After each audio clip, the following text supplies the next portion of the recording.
let's take a look at number 31 on the review. We want to write an exponential equation in the form y equals a times b to the x power that goes through these two ordered pairs. So to do this, since we have two values for x and y, different ordered pairs, we're going to write two equations, and then we're going to solve the system of equations. So both equations are going to follow this form. We have the x and also the y.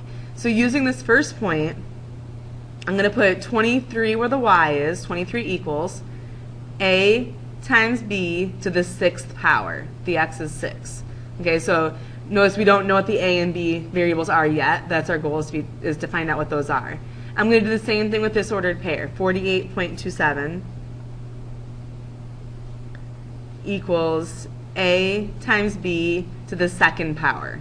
Our x is 2 and our y is the 48.2. All right, so now when we solve our equation, there are a few different ways you can do this. If you need extra help with this, solving the system of equations with the exponential equation, remember that there are additional videos on our Senior Math Wikispaces website, so you can check those out also. I like the elimination method, and what we're going to do for the elimination method is we're going to divide our two equations. So if I divide 23 and 48.27,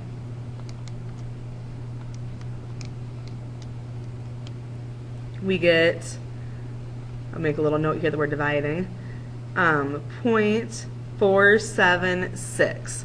And there's a lot to that decimal. I'm going to leave the whole thing there and not round it, so my answer when we get done hopefully will be fairly accurate. When we divide a divided by a, that's 1, so I'm going to leave it off because 1b, we can just put the b. b to the 6th divided by b squared, remember that we subtract our exponents, so we're going to be left with b to the 4th power. 6 minus 2 is 4. And now we're left with an equation with just one variable. To undo our exponent, we use another exponent. We raise it to the reciprocal power. So I'm going to raise this to the 1/4 power. And then I need to do the same thing on this side of my equation. Okay, so even though I had, let me put that back there, that long equation over here in my calculator, or that long decimal, I'm going to leave that there and just press that caret key right away so I get the a and s. And I'm going to do 1 divided by 4th from the 1/4 power. Don't forget, if you have an 83 calculator or your operating system isn't updated, you need your parentheses there or you're going to get a wrong answer. And I get 0.8308. Okay, so not the greatest decimal for this one either. The more numbers we put on there, the more accurate our answer is going to be when we're done, more accurate our equation is going to be. So I'm going to put my b to be 0.831 and put 3 decimals on there. So we found out what the b value is. We still need to find out what the a is.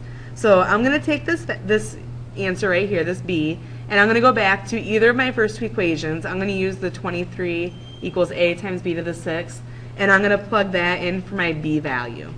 So I've got 23 equals a. Instead of b, I'm going to put 0.831 to the 6th power.